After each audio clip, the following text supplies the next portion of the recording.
अस्सलाम वालेकुम, बिस्मिल्लाहिर्रहमानिर्रहीम। हम बात करेंगे सेल लाइसिस के बारे में। तो बिफोर वी स्टार्ट, हम I hope you guys will agree कि बीइंग ह्यूमन बीइंग्स हम सब ऐसे फेज से गुजरते हैं कि वी फील लो, ठीक है।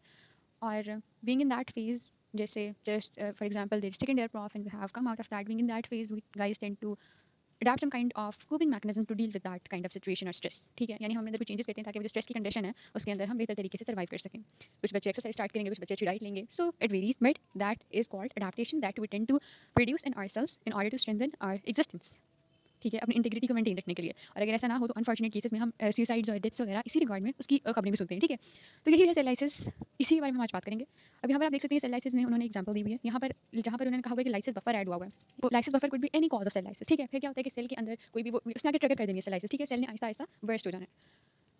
सेल लाइसिस की कॉजेस पर मूव करने से पहले हम पहले देख लेते हैं कि सेल लाइसिस इटसेल्फ क्या चीज़ होती है, ठीक है। तो सेल लाइसिस क्या होता है कि सेल भी उसी तरह की स्पून से पड़ा हुआ था। सेल पर कोई ट्रॉमा आया, सेल पर फिजियोलॉजिकल शॉक आया और उस दौरान सेल ने अपने अंदर कुछ चेंजेस प्रोड्यूस की ताकि सेल उस माहौल में अपने आप को थोड़ा सा स्ट्रेंथन या अपने आप को थोड़ी सी चेंज कर ले, अडैप्टेशन प्रोड्यूस कर ले, एग्जिस्ट करने के लिए इस माहौल में। जैसे कि कोई न्यूट्रिशनल डेफिशिएंसी सेल को फेस करनी पड़ गई है एज अ स्ट्रेस, तो उस केस में सेल ने क्या किया कि उसने अपनी मेटाबॉलिज्म थोड़ी सी स्लो कर दी। कोई खास फर्क तो नहीं पड़ा ना उसको, थोड़ी सी स्लो कर सकता है। पर सेल अगर बहुत ज़्यादा अडैप्ट कर ले, यानी वो अपनी एट्रोफी ही कर ले बाहर से आने वाले इस स्ट्रेस की वजह से, उसकी वजह से खुद को इतना ज़्यादा चेंज कर लेगा तो उसके लिए प्रॉब्लम होगा। उसकी वजह से सेल लाइसिस होगी, या फिर जो फिजियोलॉजिकल स्ट्रेस है वो ही इतना ज़्यादा हो जाए, यानी either the stress is too large और ह्यूज और either adaptations are being excessive. दोनों केसेस में it leads to cell lysis, ठीक है। अब यहाँ पर आप देख सकते हैं कि ये सेल बिल्कुल तबाह बर्बाद डिसइंटीग्रेट रेजा रेजा हो गया है। Alright, what causes cell lysis? तो इसकी टोटल 8 कॉजेज हैं। हम सबसे पहले हाइपॉक्सिया और इस्कीमिया को देखते हैं। हमें भी और सेल को भी जिंदा रहने के लिए ऑक्सीजन चाहिए। ऑक्सीजन नहीं होगी तो सेल की मेटाबॉलिज्म्स रुक जाएंगी, उसके अंदर मेटाबोलाइट्स जमा हो जाएंगे और एरोबिक रेस्पिरेशन नहीं होगी। हाइपॉक्सिया यानी ऑक्सीजन नहीं है और इस्कीमिया यानी ब्लड नहीं है। हाइपॉक्सिया से ज़्यादा इस्कीमिया डैमेजिंग होता है, क्योंकि अगर तो हाइपॉक्सिया की कंडीशन है तो उसमें ब्लड आ रहा है और वो वहाँ पर से एक्यूमुलेटेड मेटाबोलाइट्स को किसी हद तक फ्लो करके लेके जा रहा है। इस्कीमिया के अंदर ऐसा नहीं होना होता।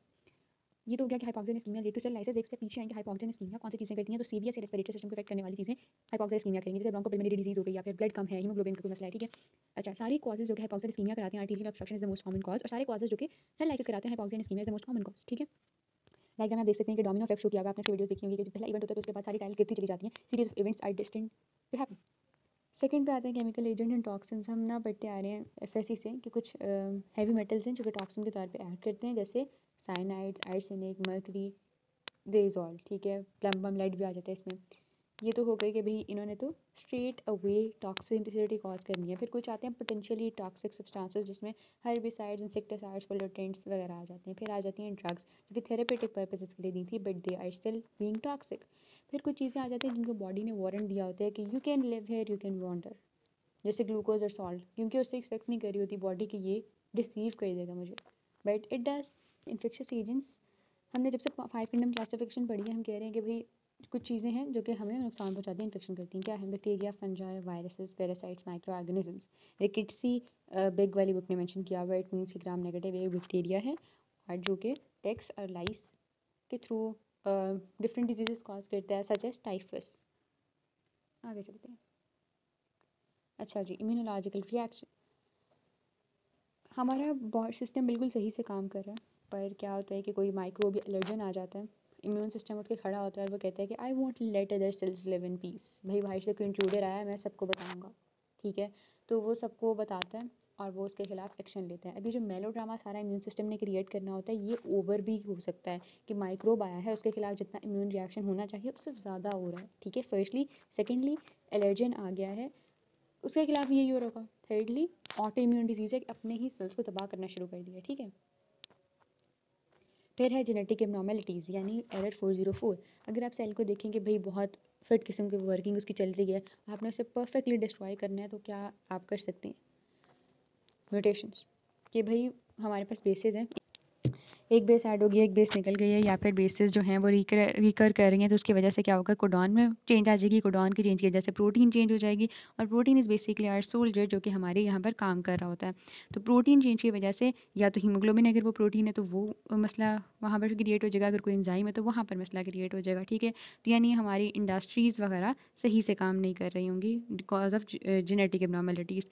फिर न्यूट्रिशनल इम्बैलेंसेस आ जाते हैं कि अच्छा, आई बिलीव कि हमारी बॉडी जो होती है it's in a kind of contract with us कि feed me the right amount of right thing and I will serve you, but we all are often observed insulting this contract. तो एक base line nutrition होती है, यानी जिसे balance nutrition कहते हैं, उससे ऊपर लेंगे तो ओबेसिटी की कंडीशन हो जाएगी जो कि root cause of the number of diseases, और उससे नीचे जाएँ तो मेल न्यूट्रिशन हो जाती है, विच कुड बी स्टेम और विच कुड बी इंड्यूस्ड यानी बुलिमिया या एनोरेक्सिया नर्वोसा, और स्टेम यानी अवेलेबिलिटी ही नहीं है न्यूट्रिएंट्स की। फिजिकल एजेंट्स, अच्छा, what earthquakes and tsunamis due to humans physical agents do the same for the cells, कि सेल सुकून से बैठा अपनी ज़िंदगी गुजारा है, अचानक से trauma, shock, burn, high pressure, high temperature, radiations, okay.